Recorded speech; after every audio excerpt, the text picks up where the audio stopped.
D'emblée, tous les participants soulignent avec force que le Maroc ne permettra jamais que soit portée atteinte à sa souveraineté et à son intégrité territoriale. C'est une question de toute une nation.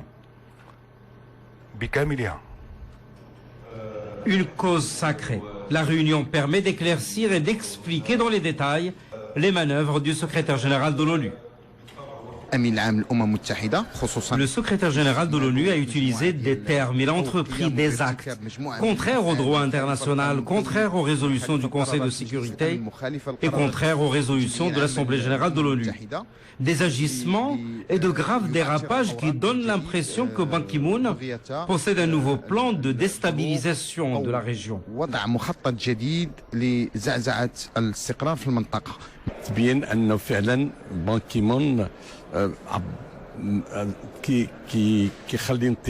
Il est clair que le secrétaire général de l'ONU donne l'impression qu'il possède un plan contre le Maroc.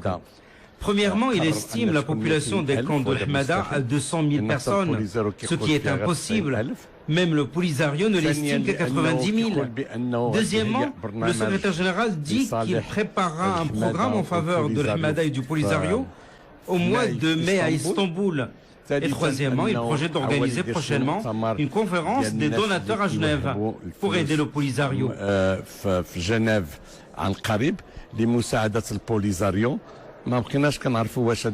tels actes sont ceux d'un militant pro-algérien, pro-Polisario, et non d'un secrétaire général de l'ONU.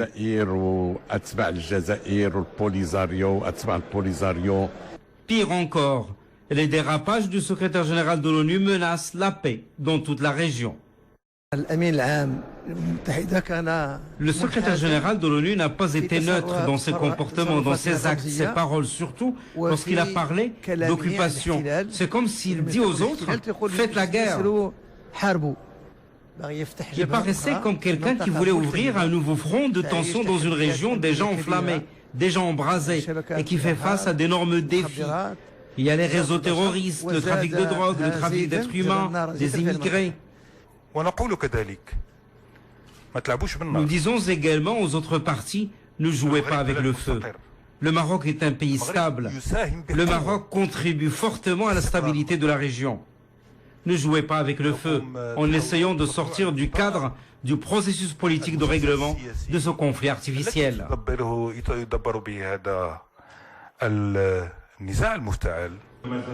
Les dérapages et provocations du secrétaire général des Nations Unies lors de sa dernière visite dans la région dénotent en effet d'une tentative préméditée d'imposer une nouvelle réalité et de passer outre l'initiative marocaine d'autonomie, pourtant hautement saluée par la communauté internationale en tant qu'initiative crédible et sérieuse pour le règlement du différend régional sur le Sahara. Le diagnostic en réunion de ce sujet, ce n'était pas pour réaffirmer l'unanimité qui est évidente, mais c'était pour une interaction entre toutes les composantes des forces vives nationales, pour la recherche des meilleurs moyens de défendre ce que le peuple marocain considère comme étant une cause sacrée nationale.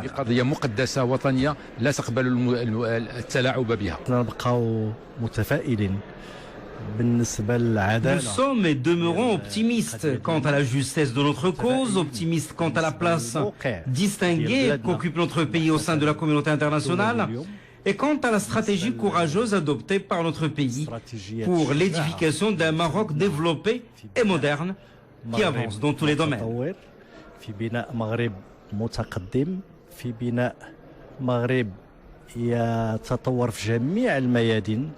Le Maroc est soutenu par plusieurs pays amis influents qui ont salué sa réaction face au grave dérapage du secrétaire général de l'ONU.